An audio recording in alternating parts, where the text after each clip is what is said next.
warahmatullahi wabarakatuh. Waalaikumsalam warahmatullahi wabarakatuh. Alhamdulillahi rabbil alamin wa bihi nasta'inu ala umuri dunya waddin wassalatu wassalamu ala asyrafil anbiya'i wal mursalin sayyidina wa habibina wa maulana Muhammadin wa ala alihi wa sahbihi ajma'in, amma ba'd.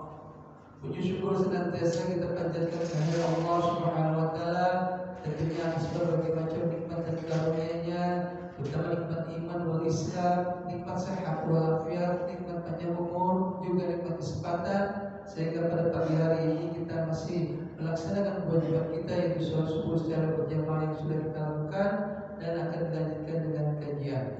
Salawat sering salam tak lupa kita sanjungkan kepada baginda kita Nabi Muhammad sallallahu alaihi wasallam, keluarga sahabat dalam Islam istiqomah dengan sunnah-sunnahnya. Mudah-mudahan kita termasuk di dalamnya dan mendapatkan syafaat baginda Rasulullah sallallahu alaihi wasallam di yaumul qiyamah nanti. Amin ya rabbal alamin. Jemaah sholat subuh yang dirahmati Allah, kita akan menjalankan kajian kita, yaitu pembacaan kitab Fadhil Amal, dan temanya masih seputar berpuasa. Ampunan bagi orang yang berpuasa. Pengampunan diberikan kepada seluruh orang yang berpuasa pada malam terakhir bulan Ramadan. Hal ini diterangkan dalam riwayat yang pertama, karena malam yang paling utama di antara malam Ramadan adalah malam Lailatul Qadar. Para sahabat radhiyallahu anhum mengira bahwa keutamaan tersebut diperuntukkan bagi malam Lailatul Qadar. Baginda Nabi sallallahu alaihi wasallam menjawab, keutamaan Lailatul Qadar lain lagi, sedangkan nikmat ampunan ini adalah karunia untuk akhir Ramadan. Baginda Nabi sallallahu alaihi wasallam mencela orang yang tidak memperhatikan bulan Ramadan dengan beliau bersabda di hadis ketiganya, yang artinya dari Sayyidina Ka'ab bin Uzrah radhiyallahu anhu, baginda Rasulullah sallallahu alaihi wasallam bersabda, mendekatkanlah kalian ke mimbar, kami pun mendekat. Ketika beliau menaiki tangga pertama, beliau berkata, amin. Lalu ketika menaiki tangga kedua, beliau juga berkata, amin. Ketika menaiki tangga ketiga, beliau juga berkata, amin. Maka ketika beliau selesai berkhutbah, kami berkata, ya Rasulullah, sungguh hari ini kami telah mendengar darimu sesuatu yang belum pernah kami dengar ketika engkau naik mimbar. Beliau bersabda, sesungguhnya Jibril telah menampakkan diri kepadaku. Lalu dia berkata, ketika aku menaiki tangga pertama mimbar, celakalah orang yang mendapatkan bulan Ramadan tetapi ia tidak diampuni. Maka aku berkata, amin. Kemudian ketika aku menaiki tangga kedua, dia berkata, celakalah orang yang mendengar namamu disebut tapi ia tidak bersolawat kepadamu. Maka aku berkata, amin. Selanjutnya ketika aku menaiki tangga ketiga, ia berkata, celakalah orang yang menjumpai kedua ibu bapaknya atau salah satu dari keduanya dalam keadaan sudah tua, tetapi dia tidak bisa masuk surga sebab orang tuanya. Aku berkata, amin. Hadis Hakim dari kitab Al-Fatih. Di dalam hadis ini malaikat Jibril alaihissalam telah mendoakan keburukan bagi tiga jenis manusia, dan baginda Rasulullah SAW mengamini doa tersebut. Malaikat Jibril alaihissalam sebagai malaikat yang terdekat dengan Allah Subhanahu wa taala telah mendoakan keburukan dan beliau mengamininya.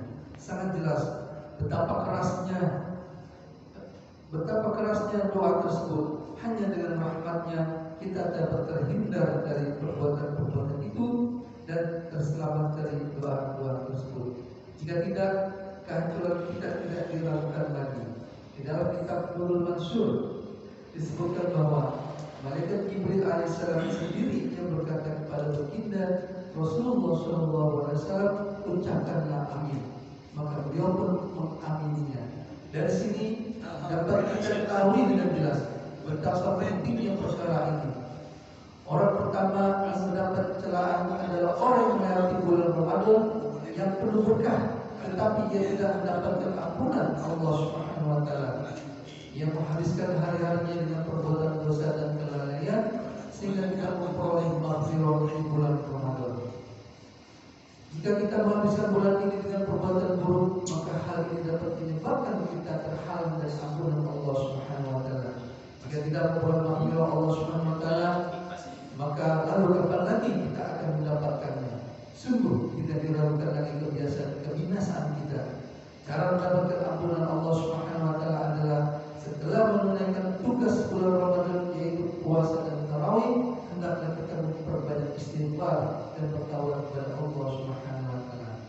Yang kedua, orang yang mendapat celahan adalah orang yang apabila mendengar nama baginda Rasulullah SAW disebut, ia tidak bersalawat untuk beliau. Banyak hadis yang meriwayatkan tentang masalah ini, sehingga sebagian ulama berpendapat bahwa bersalawat ketika mendengar nama baginda Muhammad SAW disebut adalah wajib. Selain hadis di atas, masih banyak hadis lainnya yang menyebutkan ancaman atau kelalaian ini. Sebagian hadis menyebutkan bahwa orang-orang yang demikian itu termasuk golongan orang-orang yang paling kikir dan celaka. Mereka digolongkan sebagai orang yang keras hatinya dan lupa jalan menuju surga, sehingga masuk neraka jahanam. Diriwayatkan juga bahwa dia orang yang buruk amalan agamanya dan tidak akan dapat melihat wajah baginda Rasulullah SAW. Para ulama telah mengakui riwayat-riwayat seperti ini memberikan kesimpulan hukum yang lebih ringan dari zahirnya riwayat-riwayat tersebut. Namun, siapakah yang dapat mengingkari bahwa sabda-sabda baginda Nabi Muhammad SAW tersebut adalah ancaman keras bagi yang tidak mau membaca sholawat ketika nama beliau disebut. Hal itu karena kebaikan baginda Rasulullah SAW demikian besar terhadap umat ini, sehingga tulisan-tulisan maupun ceramah-ceramah tidak mampu melukiskannya. Banyak sekali hak baginda Rasulullah SAW yang tidak mampu ditunaikan oleh umatnya, sehingga orang-orang yang tidak bersalawat ketika mendengar namanya berhak mendapat ancaman dan peringatan. Sangat besar keutamaan bersalawat kepada baginda Nabi Sallallahu Alaihi Wasallam, sehingga barang siapa yang tidak bersalawat ketika nama beliau disebut adalah bernasib buruk. Apakah ada keutamaan yang lebih besar daripada salawat? Sebuah hadis menyebutkan bahwa barang siapa bersalawat 1 kali untuk baginda Rasulullah SAW, maka Allah Subhanahu wa taala akan menurunkan 10 rahmat kepadanya, dan para malaikat akan mendoakannya, dosa-dosanya akan diampuni, derajatnya akan dinaikkan, mendapatkan pahala melaksanakan gunung Uhud, dan ia pasti menerima syafaat pada hari kiamat. Masih banyak lagi keutamaan membaca sholawat. Di antaranya adalah orang yang membacanya diselamatkan dari kesempitan hidup dan kefakiran. Ia akan memperoleh kedekatan dengan Allah Subhanahu wa taala dan Rasulnya. Ia akan memperoleh pertolongan Allah Subhanahu wa taala atas musuh-musuhnya. Hatinya akan bersih dan sifat munafik dan kalam-kalamnya. Ia akan dicintai oleh orang lain, dan masih banyak hadis lain yang menerangkan keutamaan bersalawat kepada baginda Sallallahu Alaihi Wasallam. Yang ketiga, orang yang akan mendapat celahan ialah orang yang dalam hidupnya tidak dapat berkhidmat kepada kedua orang tuanya atau salah seseorang di antara keduanya dengan baik. Saat mereka telah tua, yang kalau berkhidmat kepada keduanya semestinya ia mendapatkan surga. Banyak hadis yang meriwayatkan tentang hak-hak orang tua. Para ulama mengatakan bahwa mematuhi perintah kedua orang tua dalam hal-hal yang dibolehkan oleh agama adalah wajib.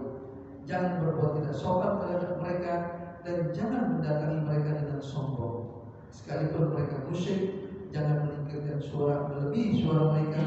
Jangan memanggil mereka hanya dengan namanya, dan jangan mendahului mereka jika harus mengingatkan mereka kepada kebaikan dan melarang dari kemungkaran. Hendaklah dilakukan dengan cara yang lembut. Jika ajakan kita belum diterima, maka tetaplah menjaga hubungan baik dengan orang tua, dan selalu berdoa memohon hidayah untuk kedua orang tua. Ringkasnya, muliakanlah dan hormatilah mereka dalam segala urusan. Sebuah hadis menyatakan di antara pintu-pintu terbaik untuk memasuki surga ialah ayah. Jika kamu mau, pelihara ia atau sia-siakanlah ia. Seorang sahabat radhiyallahu anhu bertanya kepada baginda Nabi sallallahu alaihi wasallam, apakah hak-hak kedua orang tua? Beliau menjawab, mereka surgamu atau nerakamu. Ridho mereka akan membawamu ke surga, dan kemurkaan kedua orang tua mereka akan membawamu ke neraka. Sebuah hadis meriwayatkan seorang anak soleh yang memandang kedua orang tuanya dengan rasa cinta dan kasih sayang, maka pahalanya sama seperti haji yang makbul. Hadis lain menyatakan selain dosa syirik, Allah Subhanahu wa taala akan mengampuni semua dosa-dosa yang dikehendakinya, tetapi terhadap dosa durhaka kepada orang tua, Allah Subhanahu wa taala akan menghukumnya di dunia ini sebelum dia mati. Seorang sahabat radhiyallahu anhu berkata, "Ya Rasulullah, saya ingin berjihad." Kemudian bersabda, "Apakah ibumu masih hidup?" Jawabnya, "Iya." Beliau bersabda, "Berbaktilah kepada ibumu, karena surgamu ada di bawah telapak kaki ibumu." Hadis lain menyatakan, ridha Allah Subhanahu wa taala bergantung pada ridha Allah dan orang tua. Murka Allah Subhanahu wa taala bergantung juga kepada kedua orang tua. Masih banyak hadis lain tentang dorongan dan keutamaan berbakti kepada kedua orang tua. Jika ada seseorang yang karena kelalaian berbuat salah dalam masalah ini, sedangkan kedua orang tuanya sudah meninggal, maka di dalam syariat yang suci ini masih ada jalan keluarnya. Dalam sebuah hadis disebutkan, barang siapa yang kedua orang tuanya telah meninggal dunia dalam keadaan dia durhaka kepada kedua orang tuanya, maka dengan memperbanyak doa dan istighfar untuk mereka, ia akan digolongkan sebagai anak yang berbakti. Hadis lain menyatakan bahwa amalan seseorang yang paling baik setelah kematian kedua orang tua adalah berbuat baik kepada teman-teman almarhumnya atau kedua orang tua yang sudah meninggal. Alhamdulillah, satu buah hadis di sini dijelaskan ada kisah bagaimana ketika baginda Rasulullah SAW ketika akan naik mimbar, dan ketika beliau akan naik mimbar, beliau menjawab 3 kali amin, dan ini menjadi pertanyaan pada para sahabat, mengapa baginda Rasulullah SAW ketika mau akan naik mimbar mengaminkan 3 kali. Dan di sini ada hal yang diaminkan oleh baginda Rasulullah SAW, ada 3 hal. Yang pertama, di sini baginda Rasulullah terkait dengan sesungguhnya Jibril telah menampakkan diri kepadaku dan dia berkata ketika aku menaikkan yang pertama mimbar, celakalah orang yang mendapatkan bulan Ramadan tetapi ia tidak diampuni. Di sini menjelaskan bagaimana tadi sudah diuraikan bahwa bagaimanapun juga di dalam bulan Ramadan kita bisa menjalankan dan membaik ketika menjalankan puasa di bulan Ramadan. Dan tentunya tidak hanya berpuasa saja, ibadah-ibadah yang lain di dalam bulan suci Ramadan dapat kita laksanakan dengan baik dan benar. Kemudian celakalah yang kedua ketika mendengar namamu disebut tetapi ia tidak bersalawat kepadamu. Tadi sudah kita uraikan. Jadi ketika nama baginda Nabi Muhammad SAW disebut, pada saat kita itu harus menjawab. Yang ketiga adalah celakalah orang yang menjumpai kedua ibu bapaknya atau salah satu dari keduanya dalam keadaan tua, tetapi dia tidak berbakti kepada kedua orang tuanya. Mudah-mudahan dari hadis yang satu ini kita baca, tapi 3 manfaat atau 3 hikmah atau faedah dapat kita amalkan dalam kehidupan kita sehari-hari dan dapat kita jalankan sesuai dengan ketentuan baginda Nabi Muhammad SAW. Tentunya ini merupakan bagian juga dari kita menyampaikan, dan insya Allah kita istiqomah dalam menyampaikan 1-2 hadis atau firman-firman Allah.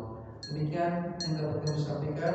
Mudah-mudahan ini bermanfaat bagi kita semua. Mohon maaf atas segala kekurangannya. Wabillahi taufiq wal hidayah. Wassalamualaikum warahmatullahi wabarakatuh. Waalaikumsalam.